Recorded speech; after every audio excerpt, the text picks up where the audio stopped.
Hey everyone, I'm Trey Griggs, and this is the Redline Report powered by HireMaster.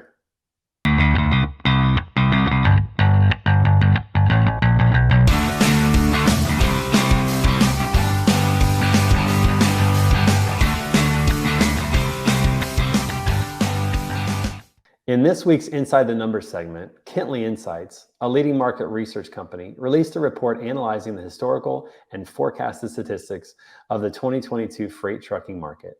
Relying on third parties, such as top banks and private equity firms, for extensive research and data, the report compiles information from over 100 datasets in over 1,000 industries to better understand metrics like financial ratios and operating expenses, inflation, employee satisfaction, and more. According to the report, the trucking industry grew at an annual rate of 8.5% over the past 3 years, as inflation has nearly kept pace with the growth.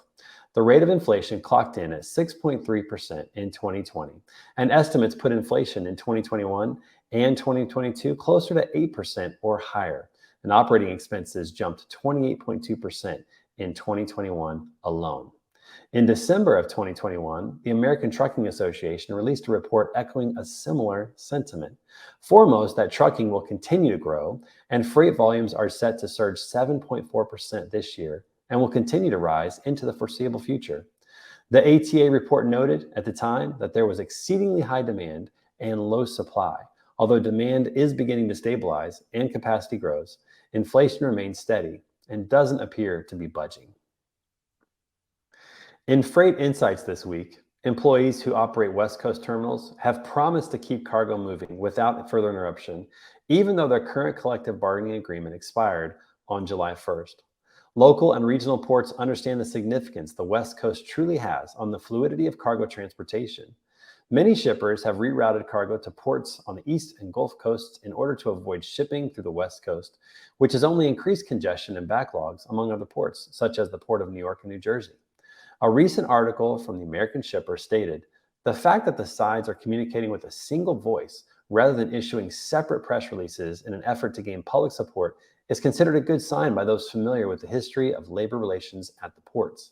In the shipping industry, worker shortages have been a very prominent issue.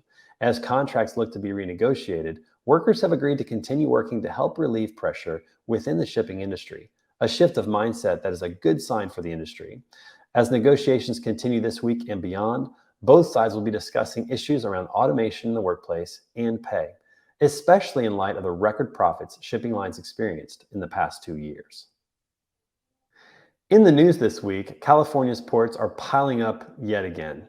Most may remember last year's scare when California's ports were completely bottlenecked, and many were worried about Christmas presents being delayed for weeks and possibly months. As import containers are shipped to numerous ports in California, there is a significant waiting period to process these containers due to slow and congested rail movement. A significant amount of cargo is being transported by rail and less by trucks. However, rail lines are having a hard time keeping up with the demand. In the past 6 months, containers dwelling in the ports for more than 9 days has doubled, and fees for standing loads may once again take effect as it did during the holidays last year. Originally, these standing fees were a mere threat to make ports process faster, but as dwell times get out of hand, the proposed fee of $100 per day for each day beyond 9 days would likely take effect. The implementation of these fees has been delayed for the past few weeks due to a 31% drop in aging containers since last October. However, this drop in aging containers is minimal compared to the numerous containers still waiting to be processed. In other news this week, after Amazon's net worth doubled during the pandemic, its value is starting to dwindle.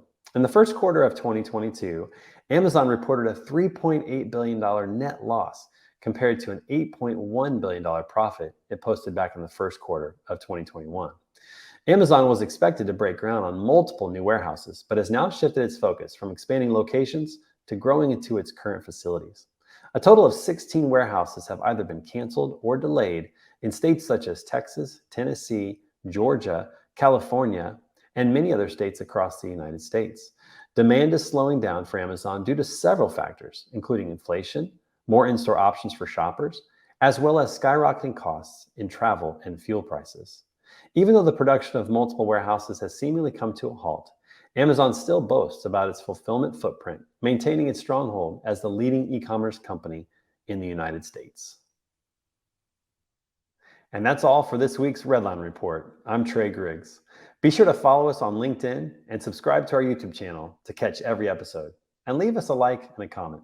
We'll see you next time on the Redline Report, powered by HireMaster.